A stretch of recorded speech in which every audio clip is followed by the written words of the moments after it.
Hello, everyone. I'm Ivo Daalder, president of the Chicago Council on Global Affairs, and this is World Review, a weekly look at news from around the world. And a lot of news we had this week. First thing off, we're going to look at China in a zero COVID policy and how that's working for the people in Shanghai and some 40 other cities that are currently being locked down. Then we're going to go back to what's happening in Ukraine, where a new offensive by the Russians was launched in the east, and more heavy weapons are coming from the West to help the Ukrainians. And finally, we will take a look at the elections in France and the latest political drama in London. Here to help us look at all of these questions are Giles Whittell, who is the World Affairs editor at Tortoise Media. Giles is coming from London. Thanks for joining us today. Great to have you. From Brussels, Jamil Anderlini, who is the editor-in-chief of Politico Europe. Jamil, great to see you back here again as well. And from New York, Bobby Ghosh, who is a columnist for Bloomberg Opinion. Bobby, great to have you back here as well. And I'm here from the Netherlands. So we're all around the world this week to look at the issues that are in front of us. Jamil, let me start with you and the issues in China. You've studied China probably better than virtually anyone else in journalism. You've reported there for many, many years. It looks like the big bet that Xi Jinping made that they could figure out a way to control COVID is turning out not to be in the way they had hoped to. Really, COVID Omicron is now coming through the entire country, and their ability to control it seems to be getting less and less. And the impact economically, politically, and socially on the Chinese is going to grow. What is happening right now, and where do you think the situation is going when it comes to the COVID policy of the Chinese government?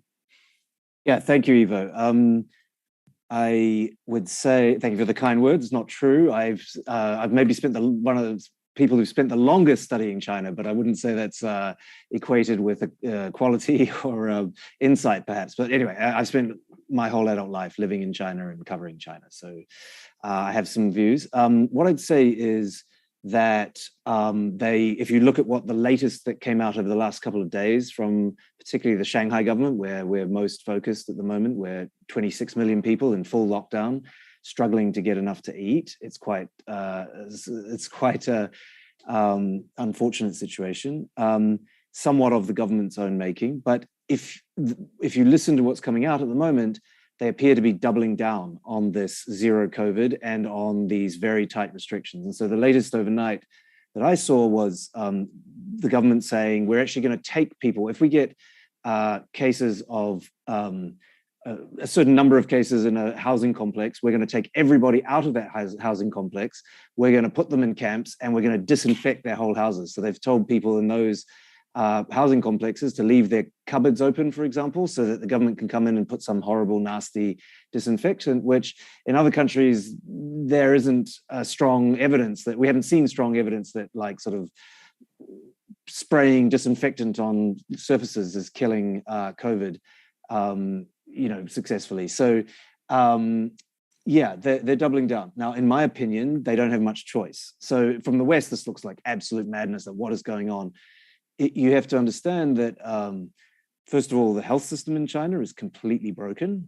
It just doesn't cover the population, really. It's all user pays. The very, very basic thing that they provide as sort of basic social safety net is broken and not very functioning anyway at the best of times. And so they know that if they were to let it rip, that they would have millions, possibly tens of millions of older people dying, even from Omicron.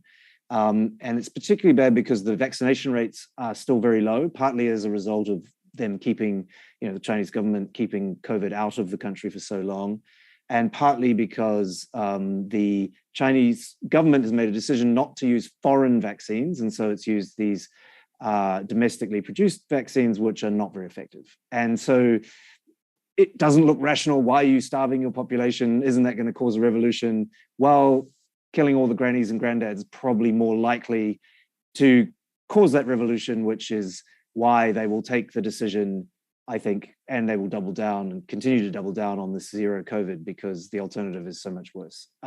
It's not great for the legitimacy of the Communist Party or for Xi Jinping himself, but it would be worse if he was killing everyone's grandparents. That's what I think.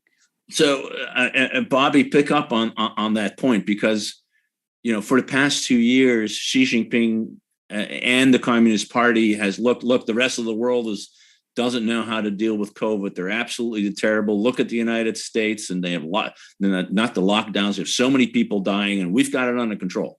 And isn't it that proof positive that we have a better system than the West? Another sign: East is rising, West is declining, and now this. How are we going to deal with this?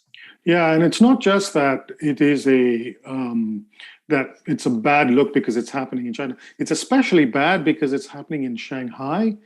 Shanghai was supposed to be the place of exceptional privilege. Shanghainese were punching far above their weight in terms of the number of top government officials who came from there. Shanghai was supposed to be, the New York of China, New York plus, if you like.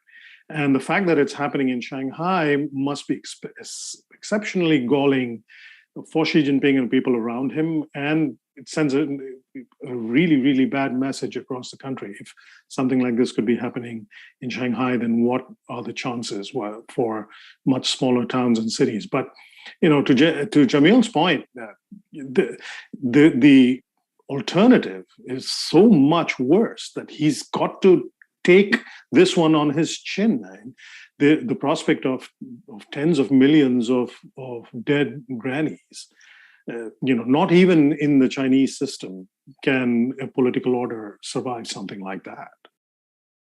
Yeah, but that raises the question, I guess, Giles, and the UK of all countries, but many have so much experience now with wave after wave, and yet controlling it with vaccination processes and everything else. Is it in fact possible for the Chinese, in your sense, to lock this thing down sufficiently, or should we trust the Chinese numbers that we are hearing, for example, about how many cases and how many deaths? I think 2 deaths in Shanghai have been reported. I mean, 36 now, but it's not many. 36 out of 400,000 cases. Yeah, it doesn't make sense.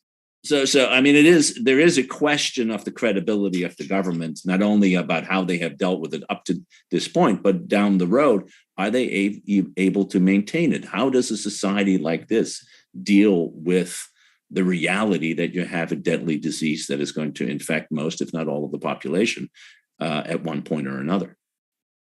Well, Jamil knows more about how China functions, a lot more than I do. But even if you expand the published figures by an order of magnitude, they are extraordinarily low. And I would have thought that if any regime can enforce a lockdown long term, then it's probably the Chinese one or the North Korean one, and out and out autocracy. But what's interesting to me is whether there will be a political price for Xi Jinping.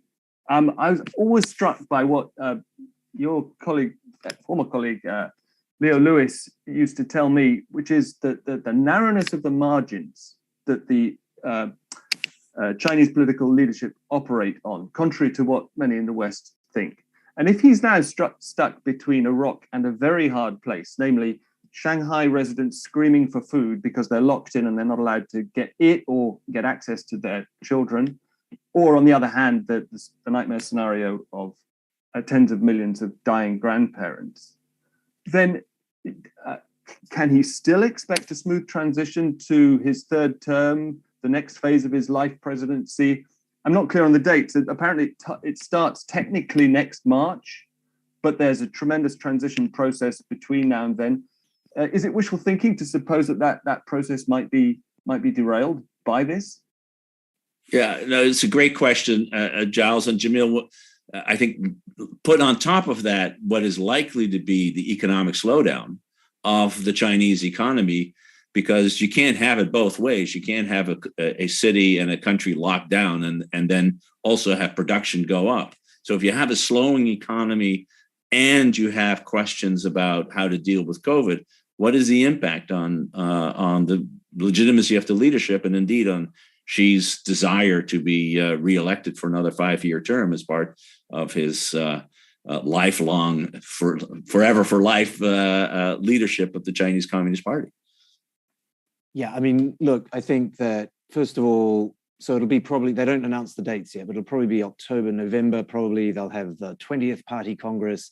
And that's when the most important job, the chairman of the general secretary of the Communist Party, chairman of China, that's when he'll get that. The thing in March is just the meaningless title of president. And that's, not really an important thing at all. But his military commission, chairman of the military commission and general party secretary of the Communist Party, that's towards the end of this year. I think he's done such a good job of ruthlessly crushing any kind of challenges and anyone who could challenge him for now within the party structure, which is the only way in the end. I mean, no weapons available for Chinese people to rise up, and an extremely effective and powerful security state. I mean, it really is now, I would say, a technological totalitarian security state in China today, and even beyond China's borders in some areas. And so I think he does worry about being, overthrown in a palace coup. He worries about large-scale uprisings, which would give the remaining rivals, the sort of old families, a chance to sort of talk about replacing him. But just the way it's structured, he controls the personal bodyguards of everyone else, right? Like, see, they report to him, so he controls the food that and like where retired officials get to live and where serving officials get to live and what they get to eat. And I mean, like, ultimately all of that is like completely centralized pretty much in his hands. You'd have to get a personal secretary of, or one of his mistresses or someone really like that close to really top him. And so I just don't think, he's at this point under that much threat, but I think that in the medium term, the Communist Party's legitimacy is draining away. And certainly, if you think about what is the fundamental basis of of the Communist Party's legitimacy in China, it's been rapid economic growth, not really ideology, a bit of nationalism. And so he's also, I think, really ramped up the nationalism over the last decade or so because he knows that the economic picture has been getting worse and worse. But I still don't think that's enough over the medium term to sort of keep the party in. To be clear as well, we're not talking about we're not even just talking about a slowing economy. I think we're talking about a shrinking economy for the first time in modern Chinese age since the Mao Zedong died. Really, I mean, it hasn't actually contracted as an economy for all that time. I mean, it's had not over the space of a year. It's contracted in individual quarters, obviously. But I think potentially this year we've got an annual contraction, which will be devastating. So, Bobby, jump in here because this is huge. Even if Xi Jinping survives as the leader, what happens to China as a power when the party itself loses part of the legitimacy because both of what COVID and then importantly what's happening on the economy? I was going to turn the mic around and ask you, actually, Ivo, as a seasoned diplomat, what all of this does for China's image abroad, because so much of that image is predicated on the projection of China being a super efficient state, and this idea that China is offering an alternative form of government, of political organization to the rest of the world. It rests on this idea that China does everything better than the West and than the failing liberal democracies. How does this play out in countries that have been receiving that message from China? How do the Africans, the Asians, the Latin Americans, how are they responding to these images of this video of people screaming from their homes in Shanghai? I'd be really curious. That'd be something I'd be watching very closely. Yeah, I agree with you. I think there is this sense of up to this point of, they were on a winning streak. and a long-term winning streak, particularly vis-a-vis the United States, because of the Iraq War, because of the disasters in Afghanistan, and then of course the economic crisis of 2008, the economic slowdown because of the COVID, and then the way COVID was handled. But it's now all coming together and saying, well, wait a minute, it's a comparative structure. It's not just how bad is the United States, but how good are you? And on the two issues that are prominent, the economy, and of course, COVID, it doesn't look good, it seems to me right now for the Chinese. And so the question then is, and maybe that's good for us to transition and go back to you, Bobby, because Ukraine is sort of putting this to the test, right? It is in many ways the West is trying to figure out how to unify in an effective way to deal with the crisis of Ukraine and to put Russia on its back feet. The Chinese have increasingly made clear that they see their future on the Russian side, not on a neutral or other side. And they seem to be betting here on a horse that's not winning the race. And the question is maybe losing the race. And Bobby, tell us just this is week. We seem to be in this new phase with the Russian offensive, but also a new phase where the West is looking to send a large number of weapons, somehow in the belief that in the next 4 to 5 weeks, this is all going to come to a head. Where do you see things standing today, and what should we be looking for? Well, we're now in a war of attrition, and a lot of the sort of early things that we saw, tanks rumbling up towards Kyiv, that very long convoy. A lot of those images are now sort of, we're not going to see those kinds of images anymore. This is quite a lot of this is going to be long distance artillery fire, the rockets slamming into Ukrainian cities. And the West is trying to help, it has the tools to help the Ukrainians sort of fire back with artillery and try to shoot down those missiles before they hit their targets. It would appear that the Russians now have sort of greatly reduced their ambitions in Ukraine, from taking over the capital, taking over most of the country, to basically returning to the original battleground of Donbass and trying to make some headway there. Overnight, we heard from one Russian general, so we have to be cautious. It comes from one Russian general, and this may or may not reflect the policy of the Russian military. But the one Russian general said that their new goal is to take most of the south of Ukraine, including all the key ports on the Azov and the Black Sea, and create that land bridge to Crimea, and also then progress further into Moldova, where there is that breakaway section of Transnistria, and create a sort of direct connection between Transnistria and Russian-controlled Ukraine and the Russian fatherland or motherland. This smacks to me a little bit of excuse-making, a little bit of signaling, trying to draw attention away from the military failures in the battlefield to say, oh no, that we were never really serious about Kyiv. What we really want is this. This has always been our goal. That we've seen in other conflicts. That is how a side that is not getting its way tries to wriggle out of a awkward political position. What hasn't changed, and what needs to change, I am skeptical that even with all this military support, that Ukraine is by itself going to get Putin to change his mind. That will require a lot of external factors. That will require far more economic pain, for one, but that will require a loss of support from the parts of the world where until now he has had support. So China, you mentioned, the Indians, here in the West, we are rejoicing at every success that the Ukrainians have. We are taking hope and comfort from the reverses that the Russians have endured in the battlefield. But I'm not yet seeing the needle really move in terms of public opinion in the developing world, which still quite substantially is it sort of leans towards the Russian side. Zelensky has been very effective in communicating with Western governments, with Western parliaments, with the Western audience. Not yet. He hasn't yet had that sort of traction, I don't think, in the sort of the larger countries like Brazil and India and so on.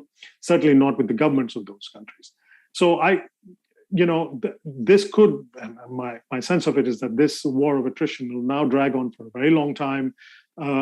Yes, Ukraine has, if not parity, certainly many more weapons than they did before, and can put up a strong fight. But the pain in terms of human lives and damage to infrastructure is entirely, or substantially, but the majority of the pain is on the Ukrainian side. And that's something that, Zelensky can't ignore, the West can't ignore. Putin can ignore the pain that his soldiers are suffering and their families, but that's not a luxury that Western countries, and that's not a luxury that the Ukrainian government has.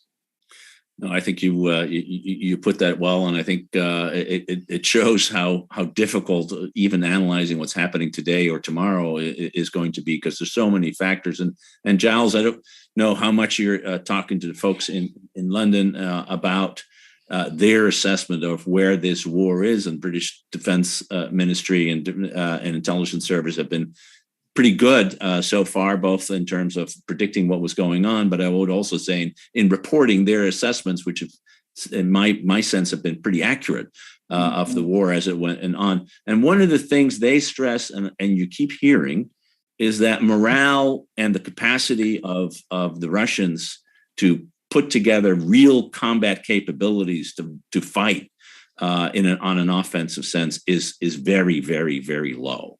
And that even this idea that somehow you're now reconstituting the forces that were taken from the north in Kyiv and that would, sort of overwhelm in Donbass, that the sense is they're probably not even able to do that, let alone take anything on the southern side like Odessa and get to Moldova. Is that what you hear? And is this sense that more equipment is really going to have a big impact on the Ukrainian capacity to withstand the Russians, at least for the next few weeks, which seems to be pretty critical?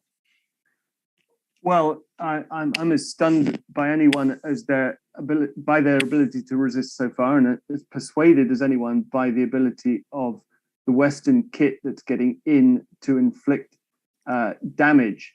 But to Bobby's point, yes, this is now a different. Well, there's a theory that this is now a different war in terms of being a war of attrition with less scope for ambushes of the kind that destroyed that 40-kilometer column north of Kyiv in the first month or two of the war.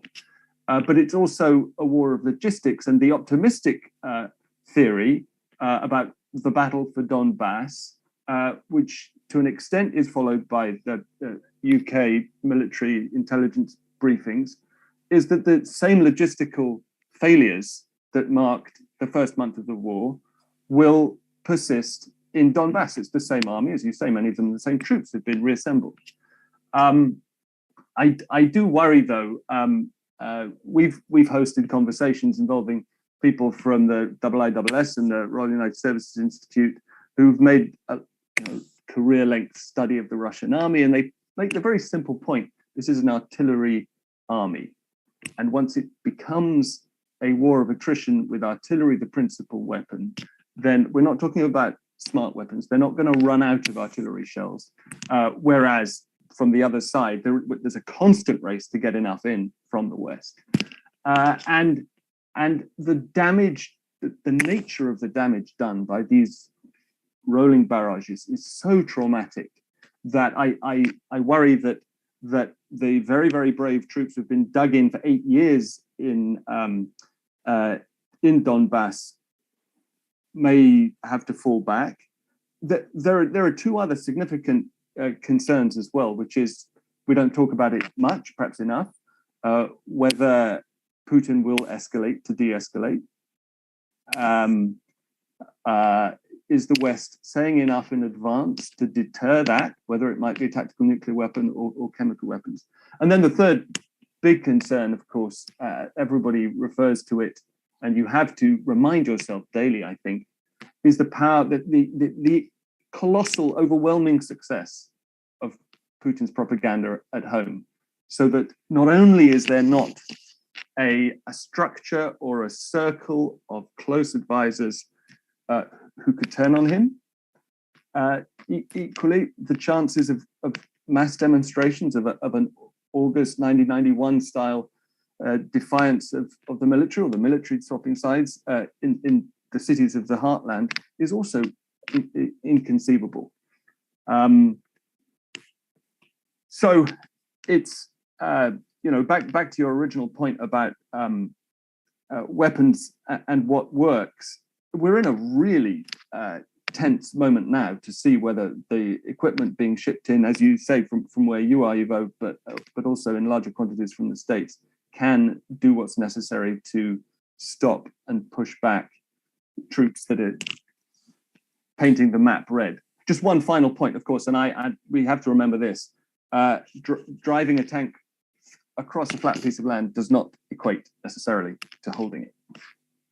No, absolutely. And I think even if they make advances, the idea that somehow the Ukrainians who are, quote, liberated are going to be wanting to be liberated in this way is questionable. Jamil, I know you got to run in a minute, so I'm going to give you the last word on this set of issues. But from your and pick up anything that Bobby or Giles said, but I also big debate in where you are in Brussels on how to tighten the screws on the economic side.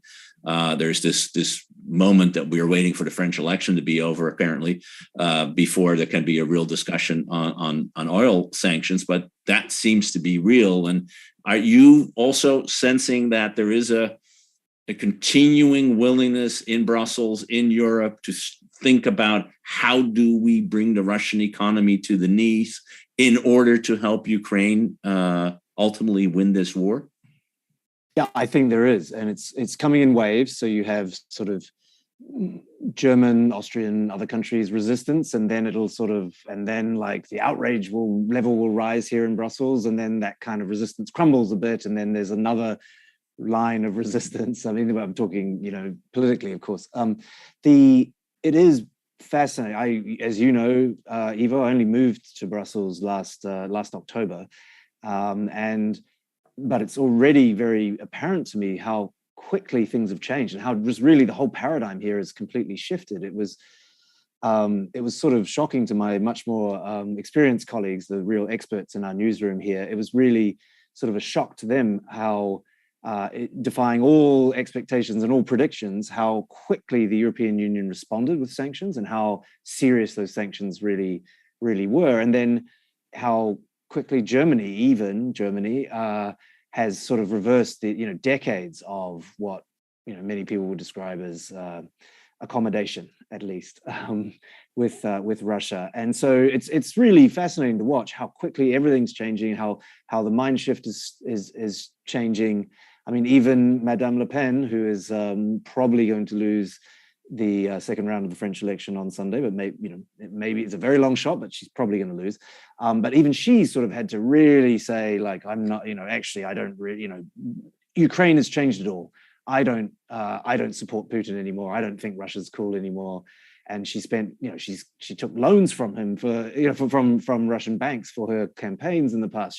She's been a vocal supporter of Vladimir Putin. She's sort of been Russia's best friend in the French political establishment, and to have even those people sort of really like, oh no, that's gone too far for me.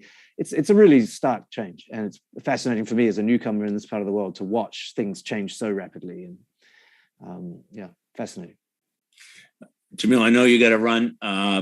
Bobby and Giles and I will continue the conversation. In fact, you've already opened up that the conversation, Giles, when we were talking about Marine Le Pen. Of course, big election on Sunday coming forward, and one that will have a real potential impact on the course of European and NATO solidarity when it comes to the issues of Putin and Ukraine and everything else. Thank you, Ivo. See you. Bye, Jamil. Thanks. Where do you see the election going? Big debate, of course, on Wednesday that seems to have certainly not done any damage to Macron. But I'd be interested to see where you think the election going. And even if she in the end loses, she's probably going to get something like 45% of the vote, or more. That's basically where she's polling. That's a remarkable number of voters in the second round voting for what until very recently was a pretty far right wing party, probably still is actually when you think about it. So how do you read the moment, and what's the significance of what's happening? That 45% is significant, as you say, and I'll get on that in just 1 second. I wanted to pick up briefly on the previous point, the European pivot on energy and Russia. I was really struck by Annalena Baerbock, the German foreign minister, this week, promising the Baltics that there would be a full German energy cutoff of oil by the end of the year, followed by gas. Absolutely key word when the EU is still shipping 850 million euros a day to Russia, which is way more than the Ukraine is getting in military aid, even if you add it all up. So that's a big promise, but it's fascinating to see whether they can keep it. On the French election, there's the 45% number, which I think is perfectly sound forecast of what she might poll on Sunday. There's the 70% number of French voters who, broadly speaking, nowadays vote for right or centre-right parties, which is testament to the work that she's done over the last 2 or 3 electoral cycles, changing the whole conversation, pulling it to the right, turning what used to be fringe obsessions with immigration into mainstream talking points, with Macron, who used to be a centre-left politician, talking reassuringly about French values and French identity, and now unmistakably more of a centre-right politician. But I mean, the narrative that is already taking hold about the campaign and Sunday is Macron came into it with a poll lead. He, quote unquote, won the debate, despite his somewhat condescending body language at times. The election on Sunday is his to lose, but, and then there's a set of caveats, which is relate to what I was just saying, but the expanding vote share for the National Rally and other hard right candidates over the last 10 years, and the fact that whatever happens on Sunday, and whether or not there's another presidential election in Marine Le Pen, somehow France still has a boil to lance there, and there's no question about that, and it's a factor in European politics, whether you're looking at Alternative for Deutschland or, heaven help us, Brexit Britain. But let's just, one other thing that I think it's important to say is, let's not underplay the achievement of Macron. He looks like becoming the first French president since 2002 to win a second term. He has done so, he won his first 1 month after creating a brand new party. He has kind of glided over the total eclipse of traditional French parties, whose votes are pretty much all up for grabs now on Sunday. He has taken on French labor laws. He took on briefly the even more powerful shibboleth of the French pension age. There was one of the most hilarious quotes. I can't remember it word for word, but in the debate, Le Pen said, quite confident that the audience of about 10 million would agree with her, that moving the French pension age from 62 to 65 would be an unconscionable injustice. You know, we're looking in the UK at 68. I don't think I'll stop working until I'm 75 if I'm lucky enough to live that long. So you got a glimpse of the slightly different constituency that she's talking about. But Macron did not shy away from these really tough challenges. And I happened to see them 5 years ago, both in action in Amiens, Macron's hometown. And I was writing a piece for the Times about the campaign, and they both ended up in the same front line of a strike of a Whirlpool white goods factory outside the town. And because Macron went there, Le Pen had to press the scramble button and get there too. And the unions had lit fires with black tires. And I always remember that Macron arrived early, spoke to us, and then went and dived into the strikers and spent an hour and a half explaining to them why he could not, as a candidate, promise to keep their jobs, because Whirlpool wanted to move the plant to Poland. And in that time, Le Pen arrives, spends a quarter of an hour talking to a couple of union bosses and leaves. And I think because he's so slick, he's like a Tony Blair without the millstone around his neck of the Iraq War. People tend to discount any idea that there's a politician of substance there. But I think we should at least allow that argument as he heads towards, as I say, an election that's his to lose on Sunday. Bobby, is an election his to lose? How concerned are you that he may, in fact, that we're living in 2016 when it was the Brexit no and Hillary Clinton's elections to lose? How do you look at it? Well, none of us who lived through both those votes. I happened to be in London the day of the Brexit vote, and I came to New York to vote for in the presidential election that year. None of us who lived through those votes will ever be sanguine about polls and outcomes anymore. Yes, it is his to lose, certainly, but he can lose. And it's instructive to me that she's, if she wins, she will get a lot of votes from people who loathe everything her party stands for, but just at this moment in time happen to dislike Macron more. The hard left may vote for her. I mean, who would have thought? And she's taken some pains to present herself as the candidate who's interested in people's pocketbook issues and in people's power to buy food and basic. Again, these are not issues that we would have thought would be hers to play with. And both of these things, the extreme left and these pocketbook issues, they speak to something that Giles mentioned, which is the total eclipse of the traditional French establishment. And that really worries me, regardless of the outcome of this election.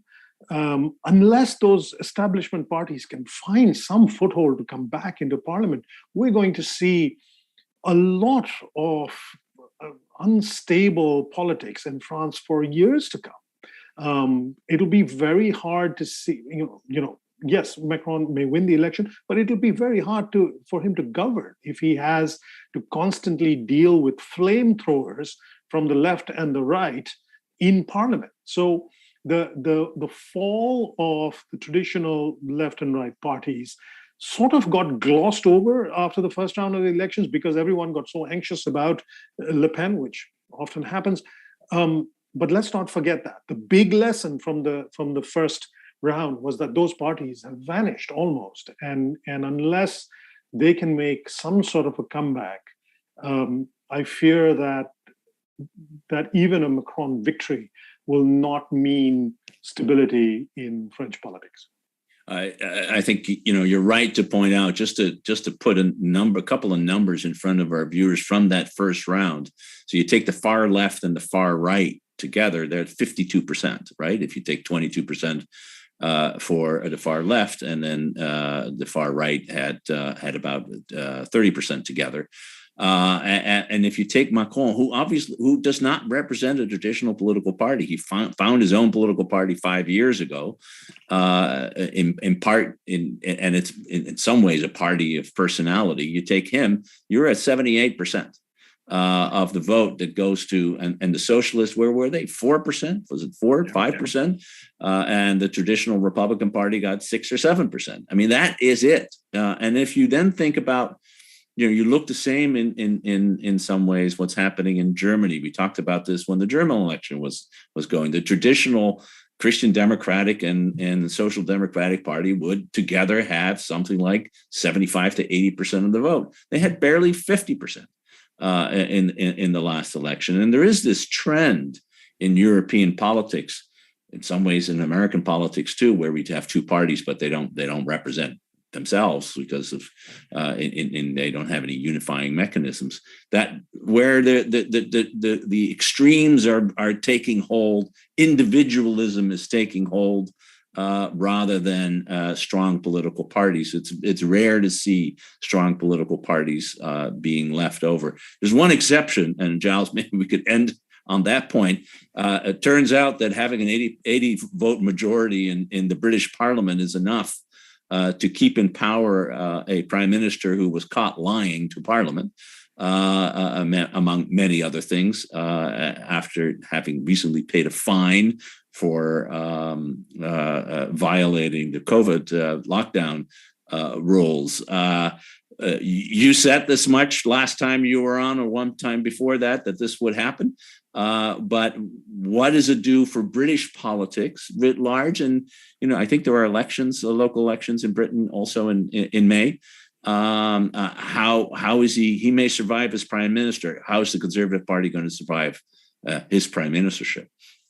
That's a great question. Yeah, the general elections, the local elections are on May 9th, and Westminster is holding its breath to see what happens in the real country.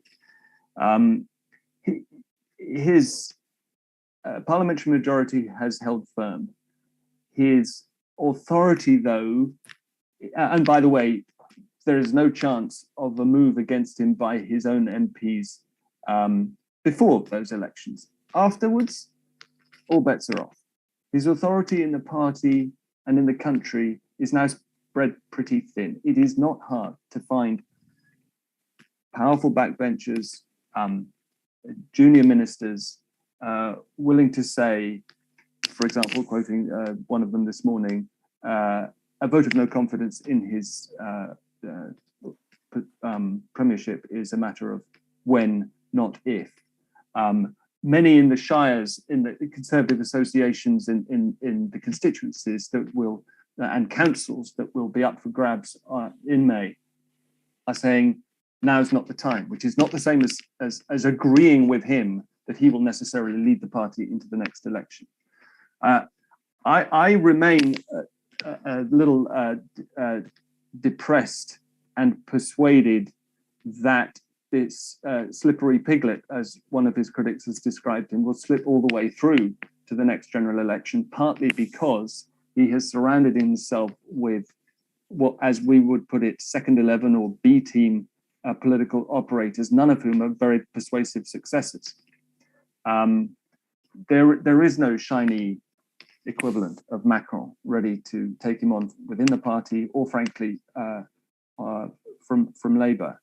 To answer your question, he is damaging the reputation of the old Conservative and Unionist Party day by day. They're fed up with him in Scotland and Wales, and that, in the end, is what could lead the grandees, the men in grey suits and women, to move against him. And I certainly don't rule that out over the next 12 months.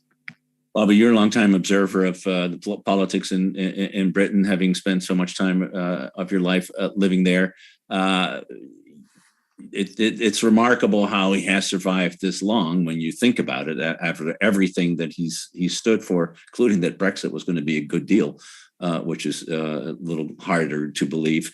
Last word to you. Where do you think this the political situation will happen? Will move to when it comes to Britain? I think the key is what Giles said, that the team around him are far from persuasive as vote getters. The Conservative Party has ever been thus. They throw themselves behind leaders who they think can win the election, and that's Boris for the moment. That's still Boris, and so the outcome from the elections in May will be the real bellwether. If they go very badly for the Tories, then serious questions will be asked about Boris's ability to lead the party into the next election. Then there will be talk about changing the leadership to give the new leader room to run before the next election, things like that. But the Conservative Party has always been very transactional with its leaders. It picks leaders who it thinks can win elections. It's not about ideology. It's not about personal moral turpitude. It is really, to your point, Ivo, it is really about personality and the ability and charisma and charm and the ability to get votes. And so Boris will stand or fall, I think, depending on how things go in May. Giles, 30 seconds. Pay attention to Ben Wallace, Defense Secretary. He doesn't fall into the category of hopeless case. He's having a very good war, if anyone can, and he's on maneuvers. So he may be the exception to the rule that Rishi Sunak and Liz Truss exemplify. Ben Wallace, man to watch, Secretary of Defense in Britain, who in fact has had a very good war to the extent that anybody can have such a thing as a good war.